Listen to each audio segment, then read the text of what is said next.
Hi guys! Welcome back to my channel. So ngayon, ang video natin, inaantay ito ng lahat, nursery tour ni Baby Bagel. And baka mag-name reveal na din ako, makikita nyo dito sa room na to. So, ayoko nang patagalan, let's go!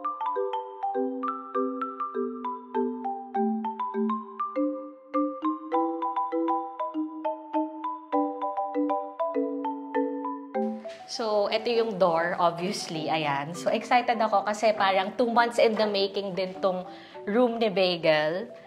So, ayan. Welcome, welcome. Pasok kayo.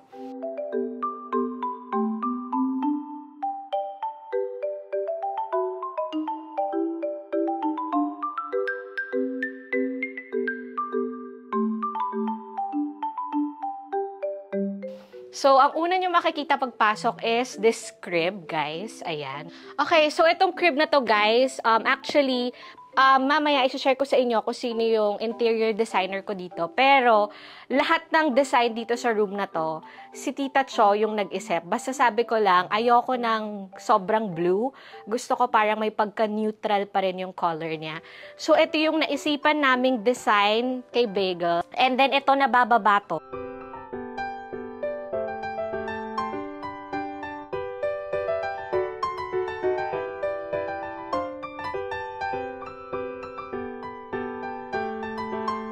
So, by the way guys, lahat ng makikita nyo mga furniture dito is talagang pinagawa namin siya. So, hindi siya yung parang nabili lang sa mall or something. Kasi meron talaga kaming peg, especially si Tita Cho. Parang nakakuha siya ng ideas through Pinterest. So, yun yung naging inspiration namin. Tapos sa backdrop, nakikita nyo, ito, para siyang rainbow style, 'di ba? Yung backdrop niya. Kasi rainbow baby si Bagel. 'Di ba? Alam nyo namang lahat yon guys. So, kaya ganyan yung theme niya, rainbow. Tapos, itong mga lights and hot air balloon, yun yung theme ng nursery room ni Bagel. So, parang ano siya, hot air balloon theme with clouds and toys. Hindi siya yung, naisip ko din kung safari maganda. Kaso parang, nakita ko marami na rin nagsasafari. So, naisip ko mas cute yung hot air balloon for Bagel. So, ayan, papaklose up ko na lang later para mas makita nyo. And then, dito naman tayo guys. Next. Okay. So, ito naman guys, this is like the kung saan magbe-breastfeed. Hindi ko pa alam kung magbe-breastfeed ako or formula. Depende. Pero sa ngayon guys, kasi medyo wala pa akong milk na lumalabas. So, let's see.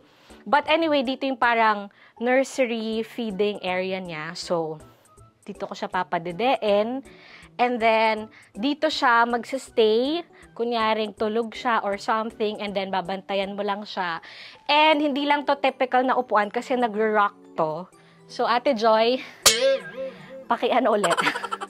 So, ayan guys, makikita nyo si Ate Joy. Aalisin niya yung something sa baba para mag-rocking chair siya.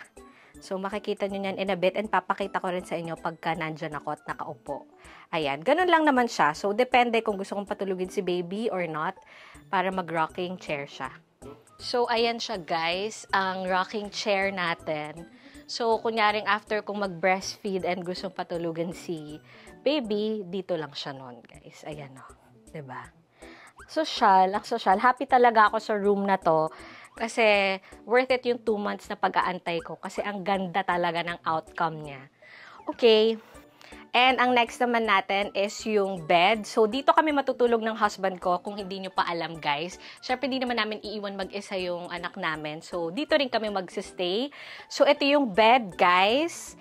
Ayan, if napapansin nyo yung headboard, rainbow theme din. Hindi rin siya nawawala sa theme ng ating kwarto. Tapos, ito yung mga ibang pinamili ni Mami. So, syempre, nilagay na namin dito. Tapos, isang side table lang yung meron sa amin in which pa-close up ko na lang later, guys, yung details. And then, meron ding design ulit ng mga... Tapos, ito, guys, meron din tayo 4 corners to na merong mga hot air balloon and bears and yung clouds. Alam nyo, yung sa clouds, nahirapan kaming maghanap niyan kasi sabi ko kay Tita Cho, may nakita ko sa TikTok, sabi ko, Tita, gusto ko na parang may clouds. Paano natin ma-achieve to na para talagang cloud-like siya? And ayan na siya. So anyway, matibay naman to. Pinaano din namin kasi nag-worry din kami kasi baka biglang matumba, 'di ba? So matibay naman siya, guys. So guys, pasensya na kung hinihingal ako ha. Kasi ang lapit ko ng mga anak, kaya ganito yung hingal na level ko sa pag-vlog ngayon. Kaya pagpasensyahan nyo na. Pero anyway, itong kama na to guys, I super love it. As in order ko siya through Emma Sleep Mattress. Kung alam nyo yun. So, sobrang ganda niya, guys, kasi sobrang lambot niya. In-expect ko parang, ako kasi pag sa kama, gusto ko malambot siya. So, in fairness, ang lambot-lambot niya, very fluffy. Tapos, yung type ng mattress niya is yung Diamond Hybrid Mattress from Emma Sleep. So, kung gusto nyo, itry nyo din to. Bibigay ko sa inyo yung website below, yung link, pati yung discount code ko. So, if gusto nyo umorder, pwede. Ilalagay ko na lang dito yung discount code. 10% off yon. Aside pa dun sa mismong website na discount nila. Wait lang ah. Tapos aside from that, kaya nagustuhan ko rin tong Emma Sleep na to. Kasi, kunyaring hindi mo nagustuhan for like, 100 days, sinubukan mo siya, natulog ka, hindi mo na bet, may return policy sila, ibabalik mo kung di mo nagustuhan. Pero ako, hindi ko na siya ibabalik kasi ang ganda niya talaga and very soft siya. Hindi lang ako makatalon, pero sobrang lambot niya talaga.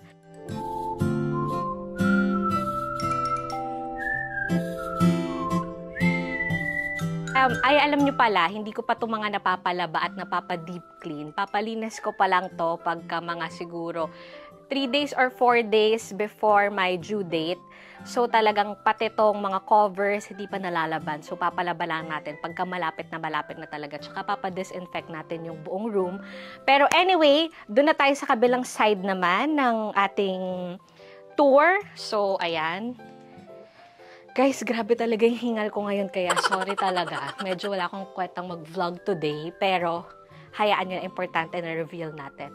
So anyway, gusto ko lang itong ipakita ulit kasi gandang-ganda talaga ako. Sobra talagang, ito yung na-love at first sight ako pagkakita ko. Parang ako, oh my God, sobrang social ng crib ng anak ko. Pero anyway, after niya, dito naman tayo guys. So, ito, if napapansin nyo, pwede siyang, this is a day bed. So, pwede siyang couch, kung gusto nyo mag-chill lang, or whatever ni baby, or pwede rin siyang higaan. Kasi, naisipan namin na kasama din namin yung yaya ni Bagel na magsistay dito para 3 kami or 4 kami na nagtutulungan. So, itong mattress din is from Emma Sleep. So, this is the single bed, if I'm not mistaken. Yung isa, diba, kanina is the queen size. Ito, single bed naman. So, same lang siya. And, syempre, gusto ko parang confident yung yaya pagka magsisleep siya dito, diba? So, ayan, nakikita nyo naman. Aside from that, meron din tayong isa pa dito kasi gusto ni Mami, 2 yung yaya ni Bagel. Alam mo, excited talaga yung lola. So, sabi niya, ako magpapasahod sa isang yaya. Basta gusto ko 2 yung yaya ng apo ko. Alam nyo, sinabi niya ng una, wala, dapat daw wag isi-spoil si baby. Pero tingnan mo, wala pa. Gusto niya 2 yaya na agad. So, ang pinagawa ko kay Tita Cho, 2 yung may pull-out bed sa baba. Pero papapull natin kay Ate Joy.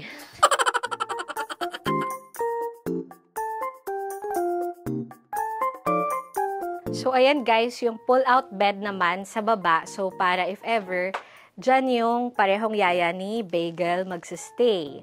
So, ayan guys, pinakita ko lang sa inyo para naman mag-gets nyo. Ayun.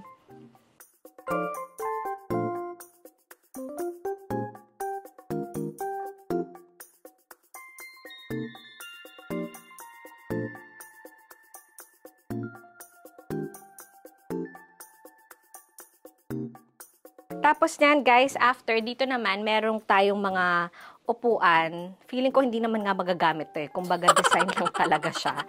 Sa totoo lang, wala namang laman tong mga to. Parang design lang talaga siya guys. Ayan, para makita nyo. O, diba? Tapos, ito yung mga boxes na pinamili ni Mommy, ginawa lang namin siyang design. So, ang ganda niyang tignan, makikita niyo naman, wala pa tayong picture frame kasi dito yung muka ng aming baby ilalagay.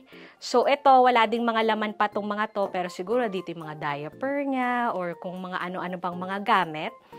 And then, makipapakita ko na sa inyo yung name ni Bagel. Excited na ba kayo? Actually, ano lang to, si Bong lang talaga, siya lang yung may gusto, tsaka yung parents ko. So, ako nung una, ayoko yung name na to. Pero parang nung tumagal, parang nagustuhan ko na siya kasi parang may pagka-Spanish yung name. So, eto guys, papakita ko na sa inyo to. And 3, 2, ayan.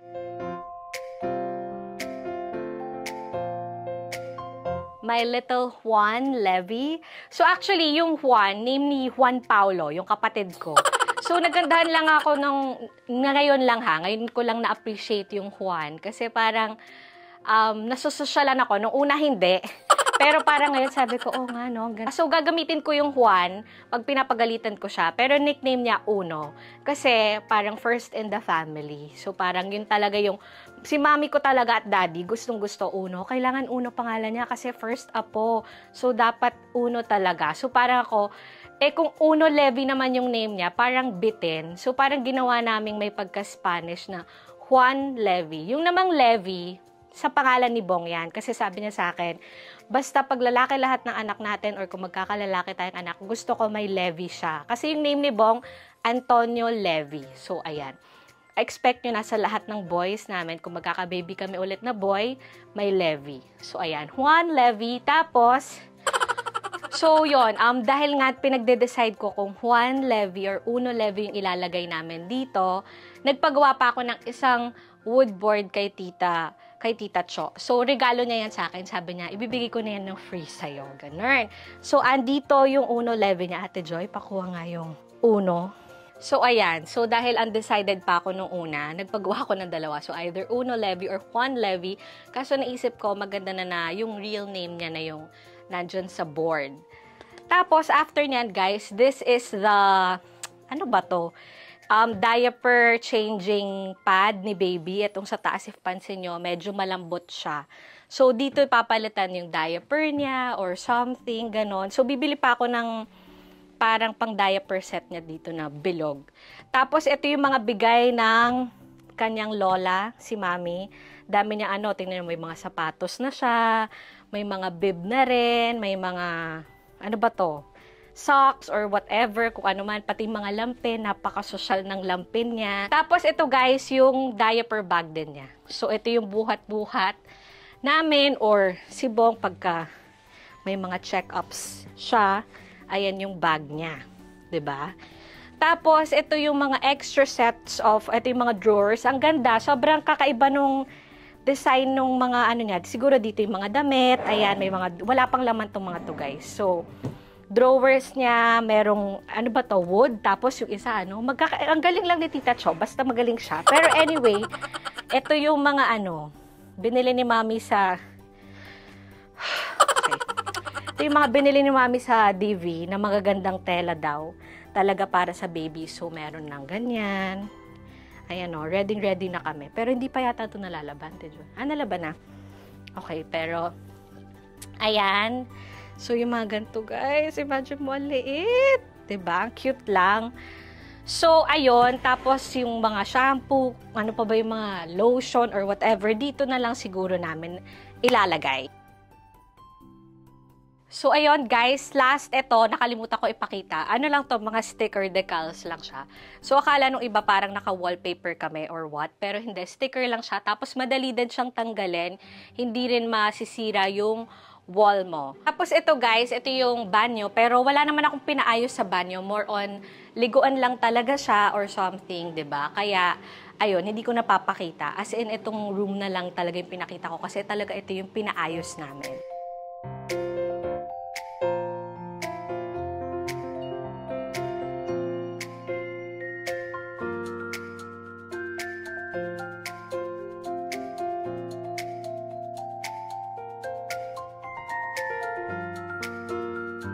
Okay, so ayun guys, dito na nagtatapos ang ating vlog. And kung curious kayo kung sino ang interior designer ko, ilalagay ko na lang siya here. Ito, si Tita Cho Regala. Siya yung gumawa ng ating room. And para sa akin, medyo may pagka-pricey naman talaga, pero parang worth it naman siya sa akin. Alam mo yun, parang sulit siya sa binayaran ko. And nakuha niya talaga yung peg na gusto ko. So, ayun guys, sana nag-enjoy kayo sa video na to kahit sobrang dami kong hingal. Sobrang hingal na hingal talaga ako. Pero ayun guys, see you on my next vlog. Hindi ko alam kailan dahil alam niyo naman na hindi na ako mapag-upload sa YouTube ngayon. Pero sana nag-enjoy kayo and see you next time guys. Bye!